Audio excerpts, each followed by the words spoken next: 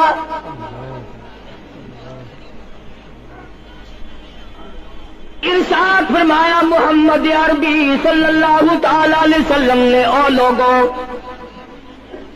اس وقت سے اپنے آپ کو بچانا، اس وقت اپنے آپ کو سنبھال کے رکھنا، قرآن کریم کے ساتھ جوڑ دینا، ایمان اور اسلام کے ساتھ وابستہ کر دینا.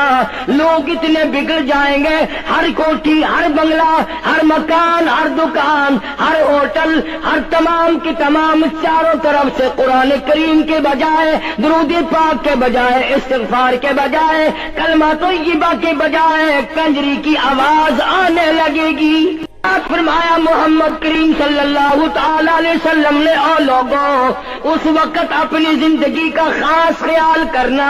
لوگ اتنے تباہ ہو جائیں گے، جنازہ بنگلے سے نکلے گا، جنازہ کوٹھی سے نکلے گا، جنازہ شاہی محل سے نکلے گا، جنازہ ایوان صدر سے نکلے گا، جنازہ بہت بڑے ڈیرے سے نکلے گا، جنازہ بہت بڑی شاہی منزل سے نکلے گا. حال یہ ہوگا مرنے والے کے پلے ایمان کی رتی نہیں. مشکاۃ شریف میں حدیث پاک موجود ہے. ارشاد فرمایا کالی کملی والے صلی اللہ تعالی علیہ وسلم نے، او لوگوں موت کے وقت کی پیاس کا انتظام کرو. اتنی شدید پیاس لگتی ہے، اتنی سخت پیاس لگتی ہے، سمندر پلا دو پیاس نہیں بجھتی. ارشاد فرمایا مدنی کریم صلی اللہ تعالی علیہ وسلم نے، او لوگوں موت کے وقت کی تلخی سے پناہ مانگو، کڑواپن سے پناہ مانگو، موت کے جھٹکے سے پناہ مانگو. اتنا سخت منہ کڑوا ہو جاتا ہے، آدمی کے مرنے کے بعد بھی لاکھوں برس تک منہ کڑوا رہتا ہے. ارشاد فرمایا مدنی کریم صلی اللہ تعالی علیہ وسلم نے، او لوگوں موت کے صدمے سے پناہ مانگو، موت کے جھٹکے سے پناہ مانگو، موت کے وقت سے پناہ مانگو. اتنا زبردست جھٹکا لگتا ہے، آدمی کے بدن میں منوں کے حساب سے لہو ہوتا ہے، جھٹکا لگنے سے ایک قطرہ باقی نہیں رہتا. ارشاد فرمایا مدنی کریم صلی اللہ تعالی علیہ وسلم نے، او لوگوں موت کی تیاری کرو، قبر کی تیاری کرو. موت کا جھٹکا لگنے سے کانوں کے پردے پھٹ جاتے ہیں، آنکھوں کا نور ختم ہو جاتا ہے. ارشاد فرمایا محمد کریم صلی اللہ تعالی علیہ وسلم نے، او لوگوں موت کے وقت کے پسینے سے پناہ مانگو. اتنا زبردست پگھر پسینہ آتا ساری زندگی میں کبھی نہیں آیا. موت کی گھبراہٹ سے پناہ مانگو. اتنی زبردست گھبراہٹ ساری زندگی میں کبھی نہیں آئی. آخری وقت ہے، کروٹیں بدل رہا ہے، کبھی پیر اکٹھے کرتا ہے، کبھی ہاتھ مارتا ہے، بیٹا بھی ہے، الجھن ہے، بے قراری، پریشانی ہے. آخری وقت ہے، بیٹی نے پوچھ لیا ابا جان کیا تکلیف ہے؟ کہتا لخت جگر، کھانسی نہیں، درد نہیں، پیڑ نہیں، بخار نہیں، سانس لیتا ہوں ایسا معلوم ہوتا ہے ہزاروں کانٹوں والی ڈھنگریوں کے اوپر سے گھسٹ کے سانس آ رہا ہو. کلو نفس ذائقۃ الموت، ہر ایک نے موت کا ذائقہ چکھنا ہے. ہر جاندار نے موت کا ذائقہ چکھنا ہے. صحابہ کرام نے سوال کر دیا جناب محمد عربی صلی اللہ تعالی علیہ وسلم سے، کالی کملی والے آدمی کی جان کیسے نکلتی ہے؟ فرمایا ریشمین کپڑا لے لو، خاردار جھاڑ پہ ڈال دو، پلہ پکڑ کے کھینچ لو، جیسے وہ تار تار ہو جاتا ہے آدمی کی یوں رگوں کو توڑ کے رکھ دیا جاتا ہے. حدیث پاک میں آتا ہے کہ فرشتہ رگوں میں غوطہ مار مار کر گھسیٹ گھسیٹ کر روح کو گھسیٹ کے لاتا ہے. والنازعات غرقا، قسم ہے ان فرشتوں کی جو روح کو رگوں میں سے غوطہ مار مار کر گھسیٹ کر لاتے ہیں. آج میری تیری کیا مجال ہے، کیا جرت ہے؟ کبھی سوچا بھی ہے کہ ایسا بھی وقت آنے والا ہے، نہ جانے گھر میں موت آئے گی، نہ جانے آپریشن روم میں آئے گی، نہ جانے ٹیکہ لگتے ہوئے آئے گی، گولی کھاتے ہوئے آئے گی، یا سڑک پہ ایکسیڈنٹ میں موت آئے گی. کوئی نہیں جانتا درود پاک پڑھتے ہوئے موت آئے گی، یا کنجری کا گانا گاتے ہوئے موت آئے گی. اسی لیے مجذوب کہتا 2 دن کی زندگی پہ نہ اتنا اچھل کے چل، 2 دن کی زندگی پہ نہ اتنا اچھل کے چل، یہ راستہ ہی چل چلاؤ کا ہے، ذرا سنبھل کے چل. ہزاروں تیرے جیسے آئے، جب جانے لگے تو کوئی دنیا میں اندھیرا نہیں ہوا. خدا جانے یہ دنیا جلوہ گاہ ہے، ناز ہے کس کی؟ خدا جانے یہ دنیا جلوہ گاہ ہے، ناز ہے کس کی؟ ہزاروں اٹھ گئے لیکن وہی رونق ہے مجلس کی. نواب چلے گئے، راجے چلے گئے، صدر چلے گئے، وزیر چلے گئے، بڑے بڑے جج چلے گئے، دنیا اپنی جگہ قائم ہے. کبھی تم نے بھی سوچا کہ ہم بھی جا سکتے ہیں؟ نہیں نہیں، ہمیں کون ہلا سکتا ہے؟ ہم بڑے مضبوط ہیں، ہمیں کون ہلا سکتا ہے؟ افسروں کو دیکھو، ان کی کھوپڑی بگڑی ہوئی، ملازمین کو دیکھو وہ خدا کے قرآن کے باغی، ذمہ داروں کو دیکھو وہ محمد مصطفیٰ کے دین کے باغی. ہم پیروں فقیروں مولویوں کو دیکھو بہانے بنا بنا کر کے دین کا ستہ ناش کر رہے ہیں. تمام اعمال خدا کے سامنے، اس نے بڑوں بڑوں کو رگڑ دیا. تمہاری میری کیا ہستی ہے؟ کروڑوں کے مربوں کے مالک دنیا سے چلے گئے. لاہور انار کلی میں چلے جاؤ، قطب الدین ایبک کی قبر پہ جا کے دیکھو، جس کا ایک حکم ملتے ہی در خیبر سے چاٹا گام کی پہاڑیوں تک لرزہ مچ جاتا تھا. وہاں جا کے دیکھو لکھا جن کی ڈنکی سے گرجتے تھے زمین و آسمان، جن کے ڈنکی سے گرجتے تھے زمین و آسمان، اور گھاس ہے ان کی قبر پر اور نساء کچھ بھی نہیں، جھاڑ ہے ان کی قبر پر اور نساء کچھ بھی نہیں. بادشاہوں کی قبروں پہ جھاڑ کھڑے ہیں، بڑی بڑی رانیوں کی قبروں پہ جھاڑ کھڑے ہیں، بڑی بڑی ملکاؤں کی قبروں پہ درخت کھڑے ہیں، بڑی بڑی حسین آنکھوں کو کیڑوں نے کھا کے ختم کر دیا. ایسے ایسے لب سرخ باریک پتلے لب کیڑوں نے کھا کے مکا دیے. اسی لیے قرآن کریم للکار کے کہتا ہے، فرمایا وَنُفِخَ فِي الصُّورِ فَإِذَا هُم مِّنَ الْأَجْدَاثِ إِلَىٰ رَبِّهِمْ يَنسِلُونَ. جب قیامت کا سور پھونکا جائے گا، ہر آدمی اپنی قبر سے نکلے گا، کہیں گے قالوا یا ویلنا من بعثنا من مرقدنا هذا ما وعد الرحمن وصدق المرسلون.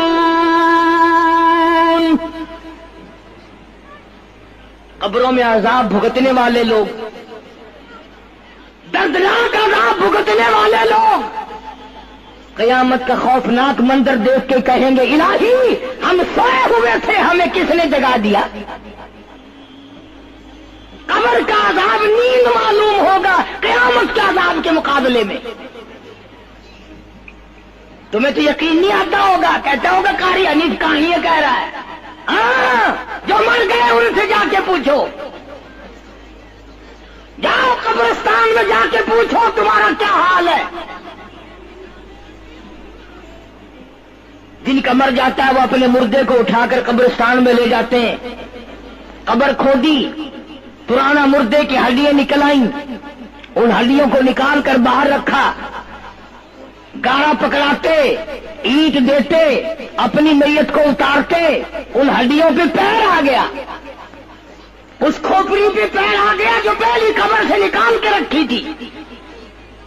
کہتا اس میں سے آواز آئی کھوپڑی میں سے، کہتا ٹل پاؤ کاش ہے سر پر جو آ گیا، یکسر اس تو خانہ شکستہ سے چور تھا، اور جو کھوپڑی پیر کے نیچے آئی اس میں سے آواز آتی ہے ذرا راہ دیکھ کے چل اور بے خبر، کل میں بھی تیری طرح شرے پرغرور تھا، اور پیر کے نیچے چور چور کر دینے والے، کل اس کھوپڑی پہ بڑے اچھے اچھے دوپٹے اوڑے جاتے تھے، عطر کی مالش کی جاتی تھی، ہار ڈالے جاتے تھے، آج تیرے پیر کے نیچے آ کر میں چور چور ہو گیا ہوں، کل کو کسی کے پیر کے نیچے تو یوں ہی چور چور ہو جائے گا۔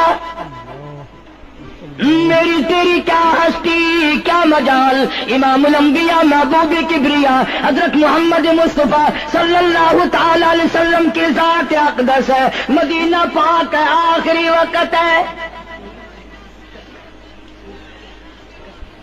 جناب عائشہ صدیقہ رضی اللہ تعالیٰ عنہ فرماتی ہیں میرا جگر پھٹنے لگا جب میں نے حضور کو پسینے آتے دیکھے،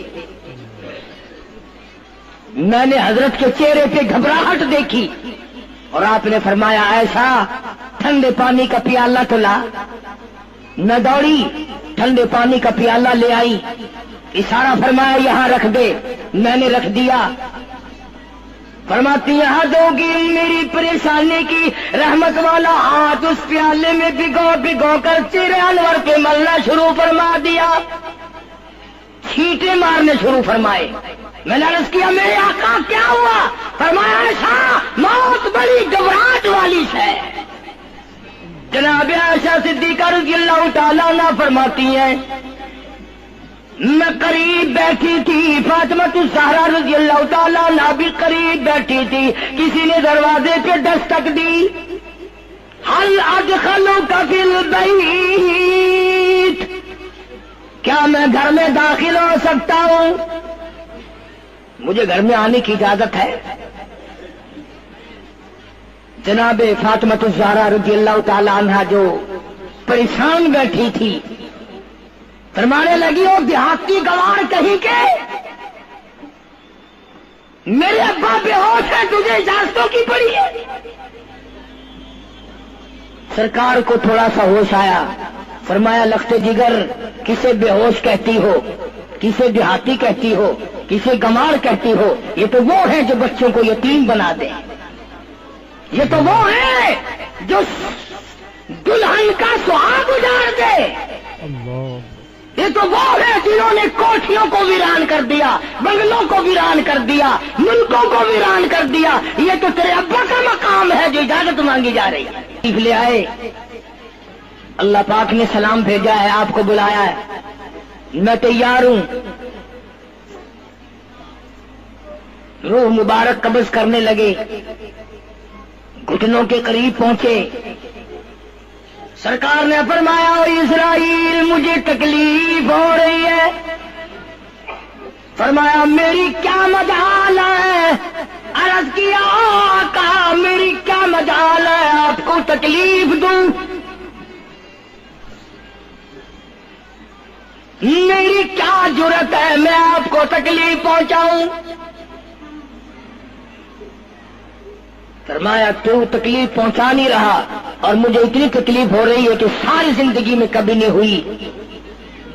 آج میری ایک تمنا ہے، میری ایک آرزو ہے، میری ایک حسرت ہے، میرے دل کا ایک جذبہ ہے، اور وہ یہ ہے تو مجھے تکلیف نہیں دے رہا اور مجھے اتنی تکلیف ہے ساری زندگی میں کبھی نہیں ہوئی. امت کے جن لوگوں کا دکھ دے گا ان کا کیا حال بنے گا. میری تمنا ہے ساری امت کو جو دکھ دینی ہے وہ آج میں محمد رسول اللہ کی چھاتی پہ ختم کر لے.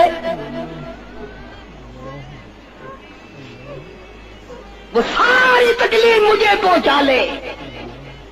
آؤ امتیوں، نبی کی وفا دیکھ اور اپنی جفا دیکھ.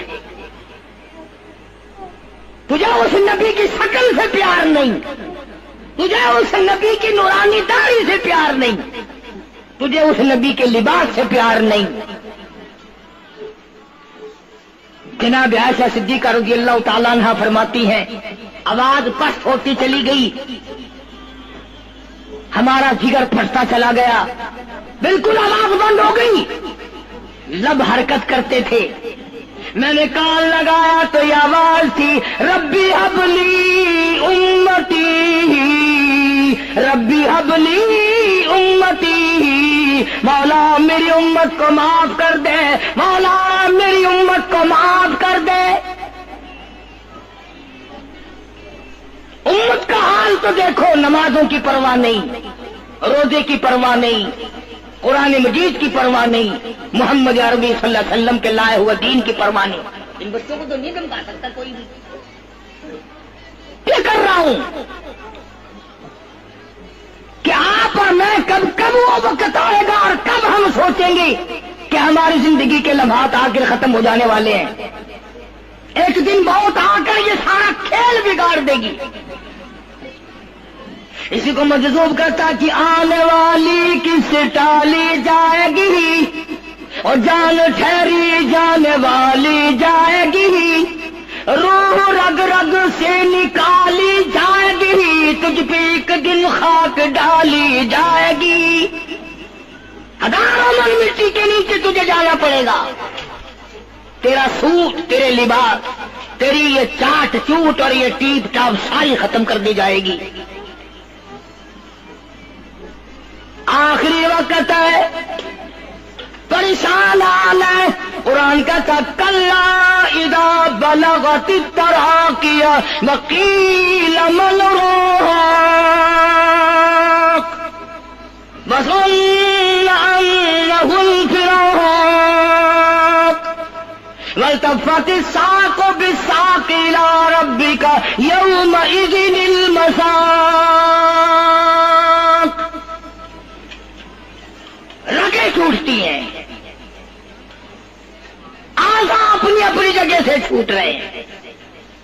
دم نکل گیا، آنکھ تیری اپنی، دم نکلتے وقت آنکھ چر گئی، کھل گئی، بند کرنے کی طاقت نہیں. ہاتھ تیرا اپنا، انگلی بند رہ گئی، کھول نہیں سکتا. پیر اکٹھے ہو گئے، الگ الگ ہو گئے، اکٹھے نہیں کر سکتا، دوسرا آدمی بند کرتا ہے. یہ منہ جس سے حکم دیتا ہے، جس سے کتابیں پڑھتا ہے، جس سے سارا دن گانے گاتا ہے، جس منہ سے درود پاک پڑھتا ہے، تیرا منہ ہے. دم نکلتے وقت اگر منہ چر گیا، بند کرنے کی طاقت نہیں. اپنا منہ خود بند نہیں کر سکتا. کتنا مجبور ہے، کمانڈر ان چیف ہے جس کے حکم سے پوری فوج میں بھگدڑ مچ جاتی تھی، آج مرا پڑا ہے، آنکھ نہیں بند کر سکتا. وزیر داخلہ ہے جس کے حکم سے پوری پولیس حرکت میں آ جاتی تھی، وہ بھی کسی زمانے کی، جس کے حکم سے پوری پولیس حرکت میں آ جاتی تھی. وزیر داخلہ صاحب مرے پڑے ہیں، پیر الگ الگ ہیں، اپنے پیر اکٹھے نہیں کر سکتا. منہ چل گیا، بند نہیں کر سکتا. آنکھ کھل گئی، بند نہیں کر سکتا. آخرکار پٹڑی پہ لٹا لیا، غسل دینے کے لیے کپڑے اتارنے لگا غسل دینے والا.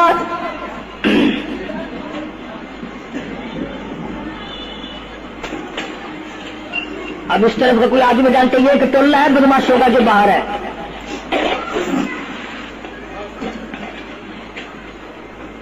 میں عرض کر رہا تھا کہ دنیا ہزاروں چیزیں دیکھ کے بھی سمجھ نہیں کرتی، ہزاروں کو مرتے دیکھ کے بھی تیاری کا مفہوم سمجھ میں نہ آیا. تختے پہ لکھا رکھا ہے غسل دینے کی تیاری ہے، کپڑے اتارنے لگا. حدیث پاک میں آتا ہے آدمی کا بدن اس قدر دکھ جاتا ہے، ہاتھ لگنے سے ایسا معلوم ہوتا ہے جیسے چھرے چل گئے ہو. مکھی بیٹھ جائے تو پہاڑ معلوم ہوتا ہے. مذاق ہے موت، ارے موت کا موت ہے. سارے عالم کو لپیٹ کر دیا موت نے. ادھر کپڑے اترنے لگے، ادھر رو آواز دیتی ہے چور ہے جسم اتنا کرم کیجیو. غسل آہستہ آہستہ سے دیجیو، میرے کپڑے اتارو سنبھال کے. اور مجھے غسل دینے والے آہستہ آہستہ میرے کپڑے اتار، تیرے ہاتھ بھی مجھے چھرے کی طرح لگتے. کپڑے اتارنے والے کو لالچ ہے کپڑے صحیح سالم اتارو. ادھر زبان حال سے کہتا لوگو آؤ میرا حال دیکھ لو، میرے کپڑے اتارے ننگا کی ہزار آؤ.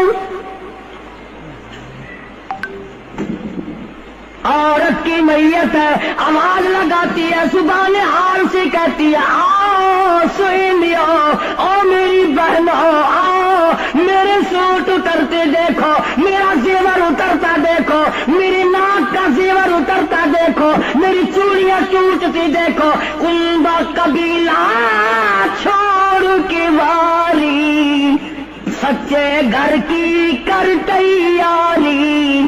یہ نہ سمجھنا اکیلی سدھاری، سبھی چلیں گے باری باری. آج میرا نمبر ہے کل کو تیرا نمبر ہے، بچے گا کوئی نہیں. اس لیے اس اندھیری کوٹھی کی تیاری کرو. متاع الدنیا قلیل والآخرۃ خیر لمن اتقى ولا تظلمون فتیلا. کپڑے اتار دیے، غسل دینے لگے، ہاتھ پھیرنے لگا. ادھر سے آواز آتی ہے میں نے جھیلی ہے مصیبت بے شمار، اور حال جسم سے کپڑے اتار. تیرا کپڑے اتارنا مجھے اتنا دکھ دیتا ہے کہ جیسے ہزاروں چھرے میری جان پہ چلا دیے گئے ہو. تجھے کیا معلوم ہے میں کن مقامات کو عبور کر کے آیا ہوں؟ میں موت کی گھاٹی سے گزر کے آیا ہوں، میں پریشانی کے عالم سے گزر کے آیا ہوں، میں اس تباہی سے گزرا ہوں جس تباہی سے گزرنے کے بعد کوئی واپس اپنے گھر نہیں آیا، کوئی اپنے بچوں کو پوچھنے نہ آیا. پانی ڈالتے ہیں، آواز آتی ہے جانوں پر صدمے پڑے ہے متصل، غسل کے پانی کو کر لے معتدل. ایسا کر پانی نہ ٹھنڈا ہو نہ گرم ہو. میں تو نہیں بول سکوں گا، میں تو نہیں بول سکوں گا. جس طرح آج میں خاموش ہوں کل کو تو اسی طرح خاموش ہو جائے گا. اسی طرح تیری زبان کو تالا لگ جائے گا جس طرح آج میری زبان بند ہے. خود خیال کر، ٹھنڈے کا گرم کا ادب کا احترام کا خود خیال کر. غسل دینے والا صابن بنتا ہے، پھر ہاتھ پھیرتا میت کے بدن پہ. آواز آتی ہے جس طرح ملتے ہیں کو نہ مل اور زور سے تو پکے پھوڑے کو نہ مل تیرا ہاتھ میرے بدن پہ پھرتا ہے مجھے یوں معلوم ہوتا ہے جیسے پکا پھوڑا میرا بدن دکھتا ہو سر سے لے کر پاؤں تک وہ مصیبت آئی وہ رگیں توڑی گئی حلق میرا کڑوا ہو گیا آنکھوں کے میرے پردے پھٹ گئے کانوں کے میرے پردے پھٹ گئے خون سارا میرا خشک ہو گیا تم نے مجھے کیا سمجھا ہے آہستہ ہاتھ چلا کیا فائدہ ہوگا ان جنازوں سے تو جہنمی لوگ خود اقرار کرتے ہیں کہتے ہیں قالوا لم نک من المصلین اور گناہ تو بعد میں دیکھے جائیں گے اور باتیں تو بعد میں آئیں گی اور جنتیوں اور ہمارے رشتہ داروں اور ہماری برادری کے لوگوں اور میرے خاندان کے آدمیوں تم مزے کر گئے تو نماز کو جایا کرتا تھا ہم تیرا مذاق کیا کرتے تھے